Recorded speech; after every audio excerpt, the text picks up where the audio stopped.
In today's brand new episode of Help, I Sexted My Boss. William's got a jolly joke of the week. Jordan's got something growing in the loo. And how do you politely ask a stranger not to tinkle on your toes? Hello and welcome to Help I Sexted My Boss, the podcast where we help you navigate the challenges of modern life, answering your 21st century questions and finding solutions to everyday dilemmas, like, will a colonic irrigation help me rid of my tons... Help rid me of my tons of sugar I've ingested over Easter? Is it a red flag Is it a red... Oh, God, it's going to be one of those days, isn't it? Is it a red flag if I use the same stain remover as a convicted serial killer? And what should you do if you've accidentally sexted your boss? But we are not your usual Oh, my God. We're not your usual agony ants, are we, William Hanson? No, we're not, Jordan North. I'm more French fiancé, you're more French fancy. Oh, I've not had a French fancy. Do you remember Mr. Kipling French fancies? Yes. I always had the pink ones. We brought them in. We of course you did. We did, yes. Anyway. Right, let's have a drink. Have a drink. This doesn't sound like you need another one. Let's have a drink. 2 parts to Bonnet, 1 part gin. Could you do the gin? This very rarely happens to us. We're recording on a different day this week. So John and Ellis, what are they called? Yeah, Ellis and John are coming in, and I'm hoping they'll come. They're going to kick us out because they're in here after us, aren't they? They might just kick me. So to be honest. Oh my God, Jordan just does not care. I reckon we take as long as possible. What are you stressing for? Because Izzy has to work on both podcasts, and she's getting very stressed. Oh, it's all right. Get your overtime in. I'll sort you out. It's fine. I'd like to toast Kay, who had a very difficult time last year, but Sexted has helped her through. Oh. So thank you for listening. Thanks, Kay. Kay. I am really going off to Bonnet. I think we might need to get a new... Oh, just because they supposedly didn't want you, but it was actually Ben. Can't we get a new signature drink? No! On behalf of all the G&Divas. G&Divas! Oh, yeah. Well, can't we have the G&Guinnesses? Oh. Or the mini Guinnesses or something? No. All right, we'll stick with G&D then. I'm going off it. I'm getting a bit bored of it. It's been 7 years. You're hip and happening, aren't you? I mean, I like to think I'm in touch with her. Maybe you could do this for your etiquetteology next week. I don't want to say down with the kids, but, you know. You don't want to be... Don't say you're down with the kids. You'll be on a register. A popular breakfast show that aims at young people. So, yeah, you know, at the moment, sure. It aims at young people, anyway. Sure. The phrase, you know, like you'll introduce it, you'll probably do this at the Jingle Bell Ball and the Summertime Ball. You've got your artiste coming on stage. Yeah. Let's say Sabrina Carpenter. Your artiste, yeah. Yeah. And people go, give it up for Sabrina Carpenter. What are they giving up? Oh, good question. Do you know, as a phrase, genuinely, and I'm give asking... Give it up for Sabrina. Yeah, but what are they giving up? Give it up, like... Give it, like... Because you give up chocolate. Give up, like... Yeah, what does it mean? Hi, guys. Hi. Oh, he's so pathetic saying that. Sorry, carry on.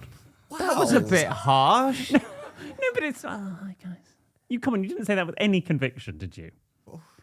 You do have... I'm sorry, Ben. I'm going to 2-foot you as well. You sometimes do have the enthusiasm of a carrot.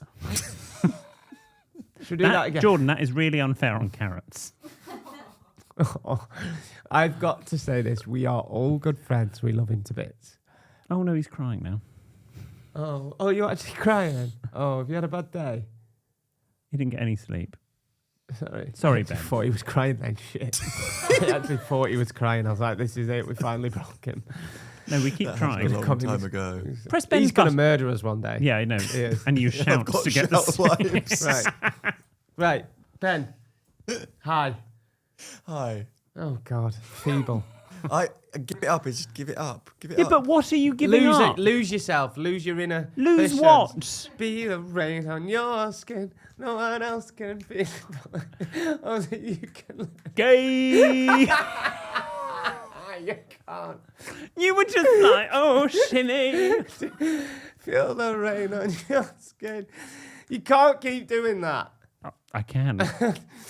No one else can feel it for you. Jordan, stop doing it. It's very distracting. No. Okay. All right. Okay, so I would like you to, maybe could you do that as your etiquetteology? What are we giving up? Okay, I will What are find we that losing? out. I will find that out for you, sure. Or if you don't want to do that for your etiquetteology, do it as like a Friday etiquetteology, a mini one, like I did the priest's calendar as a mini one. I think he's writing it down. Oh, well, there you go. Well done. Anyway, you all right? I'm good, yeah. Yeah, how's things? What's been going on with you? Well, I am preparing myself. Can you remember when I was on the wheel last and I lost that lovely chap Alex money because I got the Virginia Woolf books question wrong? Yes. Yes. And I won my £100,000. Yeah. Well, so Alex messaged me on social media afterwards to say, "Oh, no hard feelings, etc. What are your lawyer's details?" And That was yeah. because he was competing for, if he won, the money would go to his gay rugby team. Okay. So my interests were piqued, and I said to Alex, "I felt so bad. What can I do to help?" And so this weekend, I have agreed to be a judge at their charity Strictly Come Dancing gay rugby team event. Good egg. Oh, of course, yeah. Yeah, it's the cross one, Bears. So I shall be going to do that in Reading. Oh, okay. Yes, for the Renegades rugby team. You are a good egg I giving know. your time up Yeah. for that. Was for charity. Who you got? You are good. Who And you going also with? to offset the legal costs that Alex has, threatened me with. What time does it start? In the evening. I might come along to that. Really? No chance. No, I was going to say. I do- 7 o'clock, I think. Oh, yeah. Do you want to come? We'll have a good night. We'll make a sexted donation. Oh, will we? Yeah, we will. We'll make a little charity I don't donation. actually know what charity. I know it is for charity. I forget which one. We'll do a little sexted one. Oh, bless There you. you go. Well, okay. Well, there we go. They'll be delighted with that. Anyway, I'm looking forward to doing that, and I will let you know how that goes Okay. once I've done it. Great. I'm sure there will be, some of the dances will be good, some of the dances won't be good, but I'm sure there will be a rugby player I give 1-2 at some point. Give a 1-2 at some point. Sorry. It's an old joke. Very good. Thank you very It's an old much. joke. Oh, yeah, you might get flashbacks to school. How many are we talking? Talking what? Is it true they called you Gilbert at school? No. Anyway, What are you going to bring to the table? today, Yes. I hate to say it, What? I'm absolutely mortified. What? I know I'm going into Camp Young. Camp Young Jordan would be having kittens right now. With that hair? Do your impression of Camp Young Jordan? Oh, look at the muck in here. Need a squirt and a wipe. The mushrooms are back. Oh, in your A shower? different place. In the same bathroom? In a cracking tile. Well, you've got a problem. I think you're going to have to rip that bathroom out. What do you think it is? Well, there's something underneath that's obviously coming through. Oh, I'm absolutely There's mold. mortified. I think there's mold. And I think it's systemic. What's systemic You've mean? got systemic mold. How do I get rid of it? Rip the bathroom out and get a mold specialist in. Oh, God.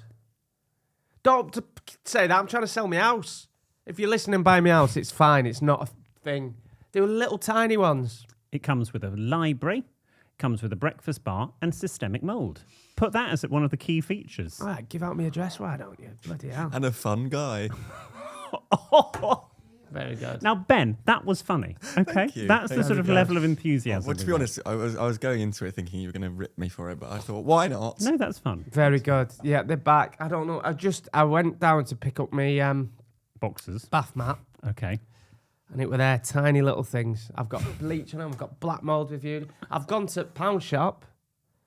Only went in for Buenas and mold thing. I've come out with all sorts.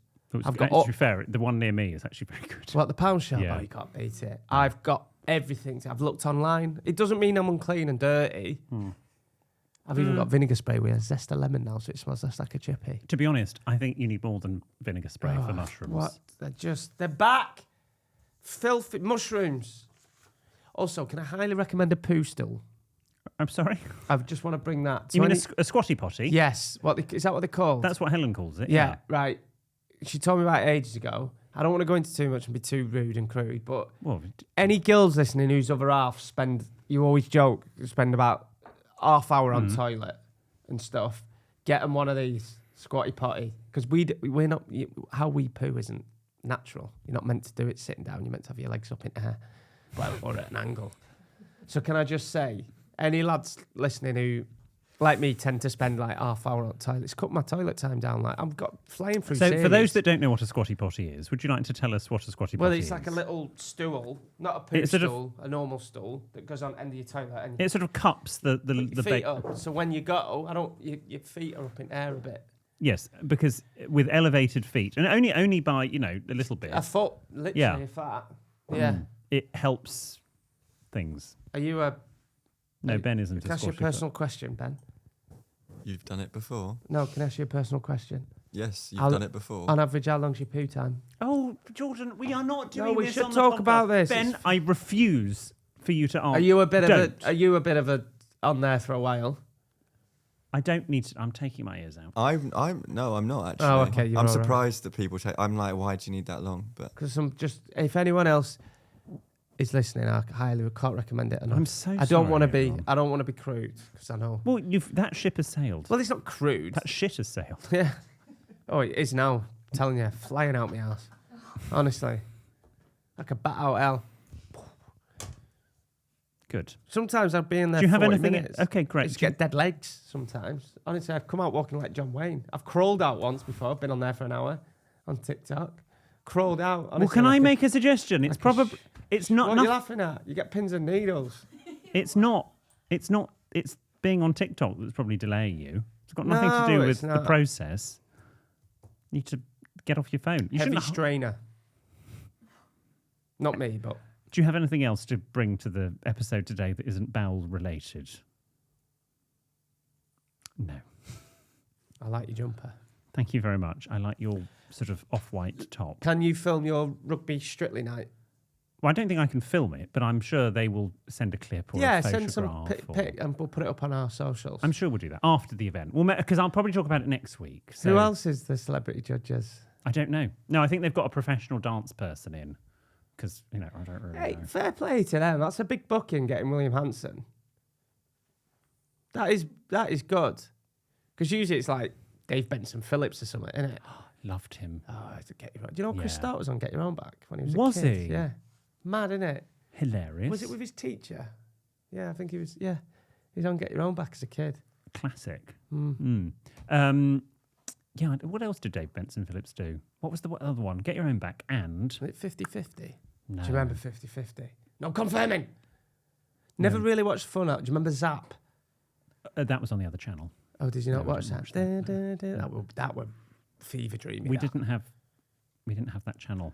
Gen Z, Izzy, when you come home from school, they used to have cartoons on the telly and kids' shows, not the chase. So you'd come home from school and for 2 hours they'd have like proper good shows on, wouldn't they? I was talking to the artist formerly known as Viral Freddy the other day, and we were talking about Lisa Tarbuck on Radio 2, and he said, so who is Lisa Tarbuck? And I was explaining, and I said, oh, Jimmy Tarbuck's daughter?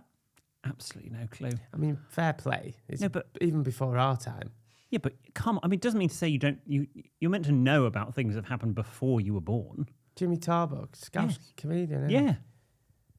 From 70s. Yes. Well, he's still He's at- 21. He's 22. He did Strictly. He's been around. Was Jimmy Tarbuck on Strictly? Was he's- Lisa Tarbuck on Strictly? No, but she'd be great. Did you ever used to watch that show she used to do late at night? Like it was like Pictionary. No. Do you remember that? Have I made that up? There was a show on ITV about 10, 11 o'clock at night. I shouldn't have been out watching it. And there was basically celebs playing Pictionary. That'd be hilarious. And it was presented by Lisa Tarbuck. Have I made that up? Obviously, Lisa Tarbuck is known for her sort of wacky approach to radio, and there are loads of clips that sort of go viral on social media. The first time I ever tuned in to a Lisa Tarbuck show years ago, and I remember, ironically, I was going over for dinner at Jonathan's, and she was doing a competition. She's a great presenter. So this shows how long ago it was. Back in the day when the BBC could do competitions, she was doing a competition. Someone phoned in and she was chatting to the caller before they did the game. She said, "Oh, hello, Marie. Are you okay? Have you had a nice week?" And she said, "Oh, actually, it's not been a great week, Lisa, actually, because on Monday I lost my dad." And generally, Lisa Tarbuck said, "Oh, I'm so sorry to hear that, Marie, as I'm sure 85% of our listeners are." I remember thinking, what a weird thing to say. 85% of our listeners. The other percentage are dying laughing. It's just very odd. And now it's very on brand. That is a bit weird. It's so odd. I know. You think most of our, as every one of our listeners is. Yes. Not 85% of There you them. go. Very weird. Right. Before we go on to I'm very excited about this next bit. the problems and dilemmas, Yep. we're doing a bit of a swap. Next week, I'm doing an etiquette-mology of the week. Yes, we cannot wait. And William's doing a jolly joke of the week, aren't you? I am. Now, have we got special jingles or do we just need to cough or sing? We need to sing over. Here's the jingle. If you like a chap who's cheeky and Southern. northern, you're in for a treat with our William. Jordan. And if a giggle is what you seek, you're sure to love Williams. Will's jolly joke of the week. Cha cha cha cha cha cha cha cha cha cha cha cha cha. Right. Okay. Let me get my phone. Oh, God. I'm looking forward to this. Right. Okay. So, a man went to see a prostitute one evening. I feel like it's the end of Vicar of Dibley. He's Alice. A man went to see a prostitute one evening, and the next day he found out he had crabs. And I'll tell you the punchline after the break. I like it. I like it. I like it already. See, the feature's working better already. Welcome back, G&Divas. It's William's Jolly Joke of the Week, for a change. A man went to see a prostitute one evening. The next day, he found out he had crabs. So he went to her and complained, to which she said, "For £5, what did you expect? Lobsters." It's a fun joke. Any more? One more. Go on. Notice I've come prepared. I always come... Jordan, we take out about 10 minutes. What's the difference between love, lust, and showing off? Love, lust, and showing off. I don't know. What's the difference between love, lust, and showing off? Spit, swallow, gargle. You are filthy. Thank you very much. They're good. They're good. Thank you so much. There were others. William Hanson, everybody. Thank you. Well done. Well done. There were others. They were vetoed. Okay. What do you mean? Oh, don't tell them, lot. There were some... Don't...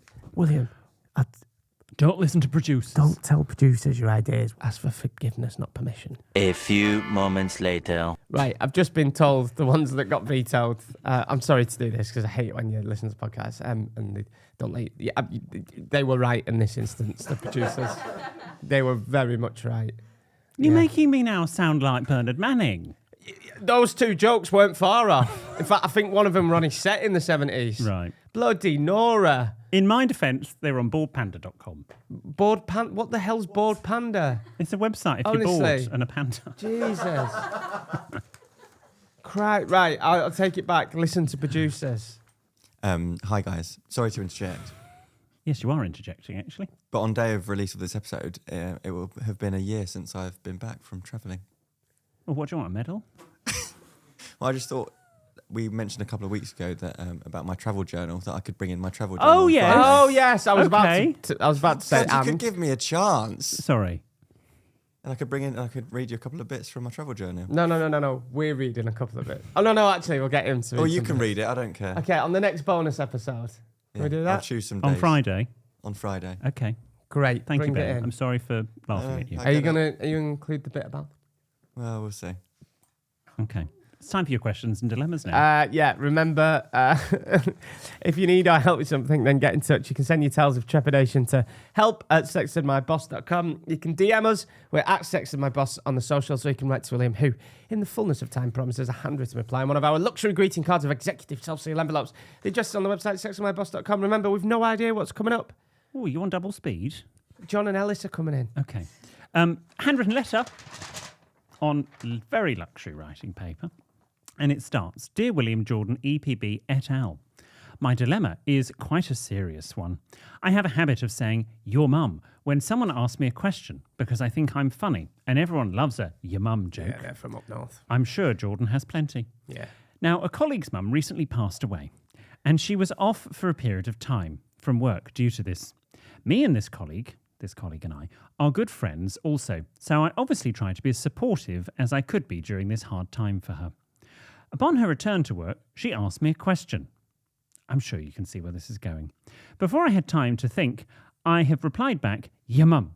She didn't react, but obviously I realised what I had said and felt terrible for what I had said, as well as utterly stupid for not thinking before I opened my mouth. So my question is this. What is the etiquette for when you have made a your mum joke to someone whose mum has just died? Keep up the good work as always, John. Yeah, don't do it, John. In fact, maybe now it's time to sack off the your mum thing. I don't think it's very funny. And I don't think it ever was very funny. Yeah, I mean, I do it when I'm losing in an argument. Just go, your mum. But it was very schoolboy humour. Yeah, It all still the is. Your mum jokes.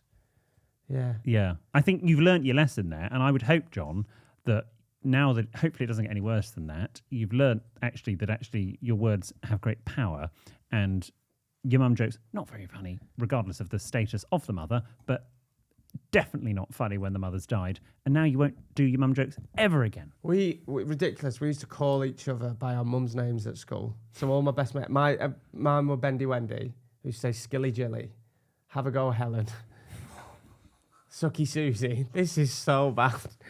And there had to be something sort of pejorative and a bit sexual about the names. Okay. Well, we used to sing, don't stop me now if you're having just a good time. Give Susie a call. Ridiculous. Proper schoolboy. I'm not sure that's schoolboy humour. It was. We were in year 10. Year 10? Okay. Fourth year. Old money. We'll go to an email dilemma now from Sarah. Dear William and Jordan, I recently hosted a sleepover for my son and his friends who are all 10 or 11 years old. One child in particular really took me by surprise. He asked why we didn't have a B-day, among other questions about our household. I was taken aback, but I kept my hostess hat on, even if my son did notice my slight twitch. What's the etiquette for dealing with a child who clearly comes from a very different upbringing and has very different expectations from the rest of the group? If an adult came to your house and was outright rude, you could address it, but how do you tackle it with a much younger generation? Yeah, I mean, I would say, I think the difference here, Sarah, is that child, if an adult came round and said, oh, bit small, or oh, do you not have a B-day? There is a malice to it. But for a child, I don't know how old this child is. Oh, 10 or 11. If a child says it, there is an innocence to it. Yeah, I think so. He's only 10, 11. Also, yeah, I think you handled it very well. You can't really have a go at another person's kid. No. Unless they're super naughty. So, yeah, you handled it pretty well. I think context matters. I think I've told the story once. My granny had to pick us up from school. And this was my first school. So Did she drive? She was driven. She did drive, but at that stage in her life, Grandad would have done the driving. But anyway, they had to both pick us up, and I was 5, and and it was my friend. I don't think we were meant to be picking up my friend, but anyway, for various reasons, she had to pick up me and my friend. And the friend walks in Gran and Grandad's house, having never been there, walked straight into the kitchen, opened the fridge, and took something out the fridge to eat. That is a bit rude. And that child regretted it. What did I don't know. She wasn't physical. How dare you? I bet she's like the witches off Witches. No, that was it. The child didn't get any dinner or supper. I did. And then when the parent came to collect, she went, Matthew, let's call him Matthew. Matthew didn't get any supper because he helped himself to something from the fridge. Here he is. Well, I mean, she don't starve him. Bloody hell. I mean, he was only there for like an hour. She's gone a bit far there. No, quite right. You don't walk as a child at any age, or definitely not as an adult. You don't walk into someone else's house, especially one you don't know, and help yourself to something from the fridge. Good as gold as a kid. I was always invited back to sleepovers and stuff.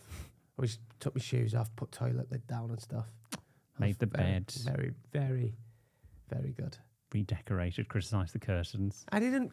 No, I was very good. Very tidy. Very nice. Yeah. But yeah, Sarah, I think as a child you can let it go. This is an anonymous dilemma from someone in Queensland, Australia. Good day, mate. Slap it on the ball, mate. No, they don't like that. It's the middle of winter over there. Oh, no, spring there, isn't it? Possibly. Autumn. Dear William, Jordan, Diego and the Sexted team, I have a bit of a social dilemma. My husband and I are planning a gathering, and there's someone we'd like to invite, but we don't want to include their partner. Oh, we've been here. Unfortunately, their partner tends to create quite an uncomfortable atmosphere, and we think their absence would make for a far more enjoyable time for everyone. How do we go about inviting this person without offending them or causing any unnecessary drama? Is there a tactful and respectful way to navigate this? There isn't. You can't not invite the partner. However, when they come round, you need to be prepared on how to nip their partner in the bud. So if they're gobbing off... in what way? So if they're gobbing off or being a gobshite, or just being rude, and it's not like you or your husband need to have a pre-planned thing to say and just say, William, I appreciate if we don't go down that road tonight, or you've got to be really honest and be like, William, I'm so sorry, but you're not vibing the party. Or, you're not vibing. So basically, you need to say something to them where they'll either leave. Oh no! No! These are the options. They'll leave, they'll shut up, or they won't come again. I would say anonymous in Queensland. Well, I know someone like this, and they just don't come now, and everyone's happy. Everyone's happy. I would say you have You can't. I don't think you can disinvite one of the partners. You've both got. They've both got to get invited. Yeah. And you are not going to get on with everybody. Obviously, if they are racist, bigoted, sexist, anything like that, any ist or ism, yeah, okay, fair enough. But then you don't invite them as a couple. I don't think you can get away with. No. Imagine if I was just inviting Kat and not inviting Ben. We would if we could. Kat would probably eventually go, well, hang on, why are you not inviting Ben? I want to go to this event with my fiance. Either don't invite them, or if they're that bad, don't invite them. It's that, But if you want to give us a bit more context, Anonymous in Queensland, as to why they are so bad and how they make an uncomfortable atmosphere, I'm happy to give more advice. I think it's you don't. If they're gonna really ruin the night, don't invite either of them. It's they are married. It's we're all grown ups. Yeah, we are. Another anonymous dilemma now. Dear William Jordan and the rest of the team, my sister's been dating someone for about a year. We have a family dog, but unfortunately the new boyfriend is allergic. The dog loves to nap in my sister's room, and as a result, her boyfriend often ends up sleeping in my room when I'm not home. No one ever really asked if I was okay with it, but I decided to not make a big deal out of it. I came home recently and was told, after the fact, that my bed had been used again and they hadn't changed the sheets yet. It was late, I was tired, and I hate changing the bed, so I thought, screw it, it's one night. yeah, you'll be fine. Then the next morning, I noticed something wedged between the bed and the wall. Half a condom wrapper. Not mine. I didn't see that one coming, as it were. So now I'm left to conclude that my sister and her boyfriend had sex in my bed and didn't change the sheets. And I slept in them. So how do I bring this up? Do I go straight up to my sister, get our mum to act as a messenger, or do I just ban anyone from using my room? Full stop. Ooh. Yeah, I'd ban anyone from using your room full stop, probably. It's a bit messy, isn't it? It mean, could it's have all could have right been messier. Yeah, it's a bit. Maybe don't get your mum involved. Oh, I don't know. It's a tricky one, that. I'm sure that there's been many people that have had sex in other people's beds. Like, they've stayed over in spare rooms and stuff. Whatever, it happens. So, Has that ever happened to you? it's not that big of a deal. You're the one that didn't change the bed. No, but I'm You're the sorry. one- If you are for family, if you are if let's say my brother stayed in my bed because Mike and I were away, I would at least expect my brother, at the very least, to strip the bed. Oh, fair enough. But you could have done. So you share the responsibility. Again, if I you think you're a bit naive if you think. no, but okay, you but can't have Jordan, sex in your. but okay, but then you at least remove the. Yeah, that's true. If you've had Watson would sex in call someone's it. bed, maybe strip it. I'm not saying having sex in someone else's bed is or is not right, but you definitely need to get rid of the condom. But if they wore a condom, they probably jizzed in the condom and not on the bed, so you might be lucky. As I say, it could have been messier. So there might not be jizz on the bed, so you might be all right. Yeah, but it's still odd with a relative having. It's all a bit White Lotus. Yeah, it's a bit. That was fucked up. Yeah. that, weren't it? Don't say anything in case people are still catching up. Jesus. I personally would just leave it. You should have stripped the bed. This one is from Ben. Hi, not that one. Hi, boys. I'm an avid swimmer, and at my local facility, there are communal showers next to the pool for rinsing off before the sauna or a swim. I was in the shower when I felt a warm splash on my feet and realised, Go on. Piss. the man Piss. next to me was peeing in the shower, and I was getting the splashback. Oh, he was just pissing freely in the shower. How do I polite? This is why I wear flip-flops. Yeah, but that wouldn't. Think about it. How do I politely ask a stranger not to tinkle on my toes? I'm sorry. This is. I hate to say it. This sounds like This is why I don't use public swimming pools. There's no polite way of saying that. You say, "Excuse me, you're pissing on my toes. You filthy get." Call someone a dirty or filthy get. Where I'm from, just call them a dirty get. Okay. Yeah, it's very underused. The term get. I Say, would. You dirty get. Do you know what I complain. would do? I'm gonna take a leaf from Granny here. I would immediately leave the. Why are you pissed on her feet? No, I would immediately. I'm going to take a strong approach. Immediately leave the shower. You put a towel around you. You go up to the reception desk in the pool, and you go. That person there was just weeing in the shower, and you get them evicted from the entire swimming pool and banned for life. We all wee in the shower, but No! we're not doing. But don't wee in public showers. We'll agree there. You can't wee in public showers. I will say nothing further, but I have had one of the biggest arguments of my life on that topic. Yes, I know. Yes. I know. But And it makes me feel ill. This is why I always, if I'm at the gym, I'll always go for a wee before a shower because I don't want to wee in the shower because it's horrible. People get in there. We have lavatories. Why don't you have a shower in the lavatory? You think about people that piss in hotel showers. Oh, don't. Oh, God. It's making me feel very ill. Go on, do one more. Finally, an anonymous dilemma. Hi guys, let me set the scene. Early in my relationship with my partner, we were pretty experimental. One time I bought some new lube, nothing fancy, and things were getting frisky. I got the lube out, slathered my partner, and decided to treat them to oral. A couple of minutes in, I completely lost the sensation in my lips. My mouth went numb. I was struggling to swallow. And my partner looked horrified. I was slurring my words, drooling, and convinced I was having a stroke. He panicked and rang 999. I was crying, thinking, how on earth do I explain this to the paramedics? I looked down at the bottle and finally read the label. For anal use only. Contains numbing agent. I ran downstairs, clutching the bottle, yelling, cancel the or probably,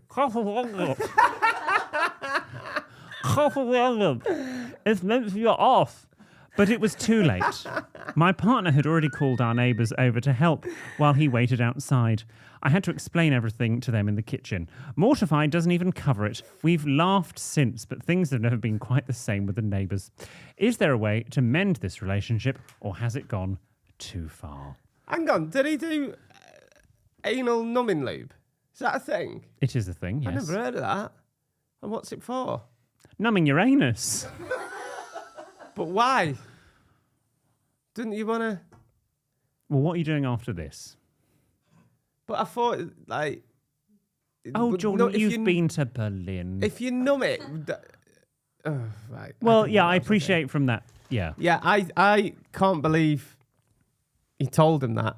And imagine that conversation with him. I'm sorry, it's numbing lube. I thought it was normal lube. I'm sucking him off and it's... Yeah. But also, again, I don't want to Very funny story, though. I don't want to go too far onto this, but lubricant of any variety, whether it numbs or not, once it's on the appendage, I probably wouldn't go near it with my mouth. Please don't say appendage. Please never people play say this appendage. in cars, and you never know who's listening. So remember, someone had a car crash, and my voice was playing out as they're being rescued. So I'm always conscious of that. If you're in the car now, can we all agree to not say appendage? Well, what would you like me to say? Your willy, your knob, your penis, your knockers, whatever, anything. Just anything but appendage. Okay, I'll rephrase. You've put the lube on, the cock. What would you prefer, cock or appendage? Now you've said it, appendage. Thank you. Now you've said it. You've put the lube on the appendage. Don't put your mouth near it, No. even if it's just standard, All right. because it would be weird. And on that note, Do you not agree or not? Okay, and on that note, the expert disagrees. thank you for your questions and dilemmas. We hope we've helped you again today. Remember, you can listen and watch every Tuesday and Friday. And on Friday, producer Ben brings in the travel journal. Dear Diary, today I went to Venezuela and got fingered by a South American. I can't wait to read this.